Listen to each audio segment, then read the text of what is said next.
सबसे पहले आप सबको मेरी प्यार भरी नमस्कार। एक बार एक ज़ेन मास्टर थे सेस्तु।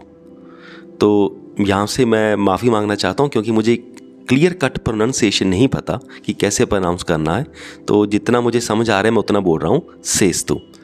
तो उन्होंने ना अपनी मोनास्ट्री बनानी थी, यानी कि मोनास्ट्री तो उनके पास थी पर वो बहुत छोटी थी, पर लोग बहुत ज़्यादा आने लगे थे। तो समस्या आ गई, अब उनको एरिया भी बढ़ाना था और मोनास्ट्री का काम भी करवाना था। वो थोड़े परेशान थे। तो जब इस परेशानी का उनके एक डिसाइपल को पता लगा, जो एक रिच मर्चेंट था, व्यापारी था, अमीर, उसका नाम था उमेज़ू। जब उमेज़ू को पता चला कि हाँ भाई मेरे गुरुजी को ये प्रॉब्लम आ रही है, वो सोचता है कि मैं दान कर देता हूँ। तो वो काफ़ी सारे सोने के सिक्के घर से लाता है और वो गुरुजी को देता है और वो बड़ा प्राउडली कहता है, ये लो सोने के सिक्के गुरुजी, अब आपका सारा काम हो जाएगा। तो जो ज़ेन मास्टर सेस्तु होते हैं वो सोने के सिक्कों को देखते हैं, वो लेना नहीं चाहते, पर अब उनकी मजबूरी बन चुकी है तो वो मतलब आधे मन से वो पकड़ लेते हैं। वो खुश नहीं होते और वो चुपचाप रख लेते हैं और कुछ भी नहीं कहते। जो उमेज़ू होता है वो बड़ा हैरान होता है। वो कहता है, यार मैंने इतने सारे पैसे दिए, इतना पैसे तो जो मेरे से अमीर लोग हैं वो भी ना दें, पर मैंने उससे अपनी हद से ज़्यादा पैसे दिए और मेरे गुरुजी ने मुझे थैंक यू भी नहीं बोला। वो वहाँ पे खड़ा रहता है, उसे थोड़ा अटपटा सा लगता है भी ये क्या है। तो गुरुजी कुछ भी नहीं कहते।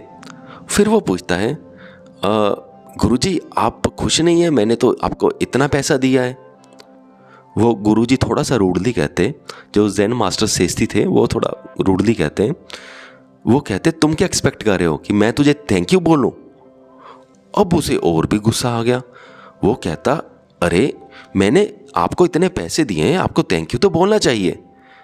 तो फिर ज़ेन मास्टर सेस्तु कहते हैं, अरे थैंक यू तो तुझे बोलना चाहिए, धन्यवाद तो तुझे करना चाहिए कि कुदरत ने तुझे चुना है इस महान काम को करने के लिए। तो यहाँ पर ये कहानी समाप्त होती है। तो यहाँ पर ज़ेन मास्टर सेस्तु क्या कर रहे हैं?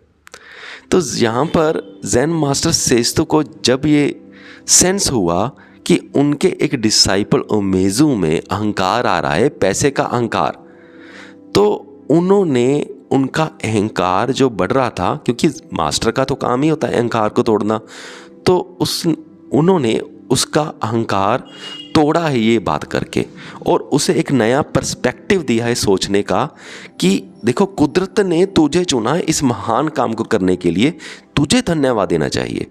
यानी कि जो पैसे ले रहा है वैसे धन्यवाद तो उसे भी देना चाहिए, पर यहाँ पर तो चलो ज़ेन मास्टर उसके अहंकार को तोड़ने का काम कर रहे थे, उसको भी धन्यवाद देना चाहिए। जो पैसे दे रहा है उसको भी धन्यवाद देना चाहिए, उसके अंदर भी ग्रेटिट्यूड होना चाहिए। क्यों? अब इसको समझते हैं। सपोज करो ये दो पर्सन है, इस पर्सन ने इसको कुछ दिया, अब अगर ये भी ग्रेटिट्यूड फील कर रहा है, ये भी धन्यवाद अच्छा महसूस कर रहा है, क्योंकि ग्रेटिट्यूड महसूस करने का मतलब ही क्या है कि हम अंदर से बहुत अच्छा महसूस करते हैं जब हम ग्रेटिट्यूड करते हैं। तो ये बंदा भी अंदर से ग्रेटिट्यूड फील कर रहा है क्योंकि इस बंदा भी, अब ये बंदा भी बहुत खुश हो चुका है। अगर दोनों ही बंदे खुश हो चुके हैं तो ऑब्वियसली ये अच्छी चीज़ है। अगर एक ही बंदा खुश होता, एक उदास होता, तो तब भी ये अच्छी चीज़ नहीं थी। अगर दोनों ही तरफ से हम ग्रेटिट्यूड फील करें तो ये अच्छा है, दोनों के लिए ही अच्छा है और अच्छा काम भी हो गया, डोनेशन भी मिल गई और मोनास्ट्री भी चल गई, बन जाएगी उस पैसे से। तो ये सही चीज़ है। यानी कि पैसे देने वालों को भी ग्रेटिट्यूड फील करना चाहिए और लेने वालों को भी ग्रेटिट्यूड फील करना चाहिए। एक्चुअल में तो हमें हर चीज़ में ही ग्रेटिट्यूड फील करना चाहिए, क्योंकि हमारे पास शरीर है, हम स्वस्थ हैं, तो ये भी बहुत ग्रेटिट्यूड फील करने वाली ही बात होती है। सबसे बड़ी बात, आज हम सुबह उठे हैं और हम जिंदा हैं।